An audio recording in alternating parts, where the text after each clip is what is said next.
প্ৰেমৰ মৰিশালীত মৰমৰ গান, কথা পৰিক্ৰমা বৰা, কণ্ঠ বাস্তৱ প্ৰীতম।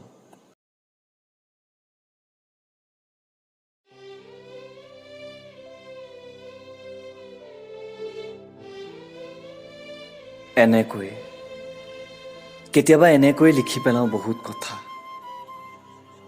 মইতো কোনোদিন কবি নাছিলোঁ, কিন্তু তেওঁক লগ পোৱাৰ পিছৰে পৰা সিঁচৰিত হৈ থকা শব্দবোৰ শৃংখলিত হ'বলৈ ধৰিছিল। সপোন সপোন যেন লগা কথাবোৰ, পাগল পাগল যেন লগা সময়বোৰ আৰু উঁৱলি যোৱা ডায়েৰীৰ পৃষ্ঠাবোৰ।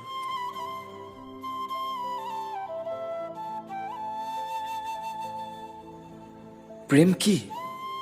মগজুৱে বাৰে বাৰে প্ৰশ্ন কৰিছিল। তেওঁ হৃদয়েও উত্তৰত বাৰে বাৰে দোহাৰিছিল। তেওঁৰ মুখে গতি কৰা জীৱনমুখী ৰেলগাড়ীখন কোনোদিন ৰখোৱাৰ চেষ্টাই কৰা নাছিলোঁ মই। আৰে ৰখামনো কেনেকৈ?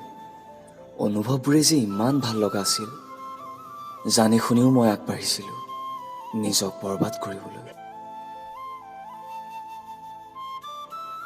যুক্তি দেখাইছিল তেওঁ আমাৰ ভৱিষ্যতৰ বিপক্ষে, আৰু সেই নিশা বাগৰি অহা চকুৰ টোপালবোৰ বৈ যাব দিছিলোঁ তেওঁৰ যুক্তিবোৰৰ সৈতে।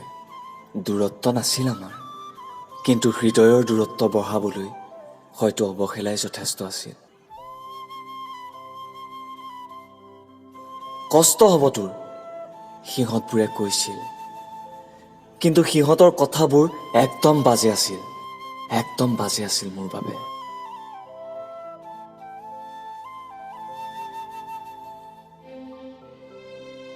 দ্ৰুতবেগী হৈ গৈ আছিল অনুভৱবোৰ, গৈ আছিল, মাথো গৈ আছিল। কোনেনো জানিছিল ক্ৰমাৎ তীব্ৰতৰ হৈ অহা অনুভৱবোৰে যে হৃদয়ৰ যন্ত্ৰণত খুন্দা মাৰি চূৰ্ণ বিচূৰ্ণ হৈ যাব।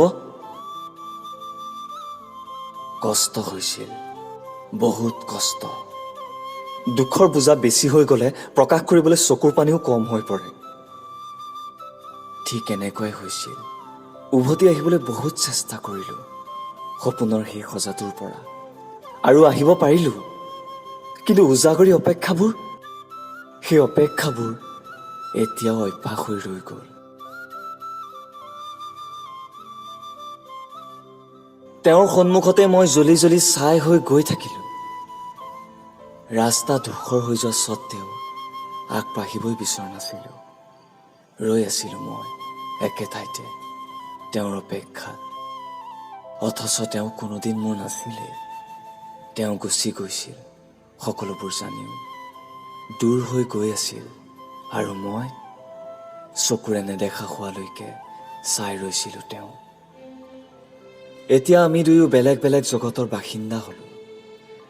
তথাপিও হৃদয়ৰ ক'ৰবাত নহয় ক'ৰবাত কেতিয়াবা মুচৰি ধৰে কিছুমান স্মৃতিয়ে। তেওঁৰ অজ্ঞাতেই প্ৰেমত পৰোঁ আকৌ এবাৰ তেওঁৰ সৈতে। জীৱনে এটা মিচিকীয়া হাঁহি মাৰে, আৰু সপোনবোৰে এটা দীঘল হুমুনিয়া কাঢ়ে। আৰু মই চাই ৰওঁ দূৰ দিগন্তলৈ।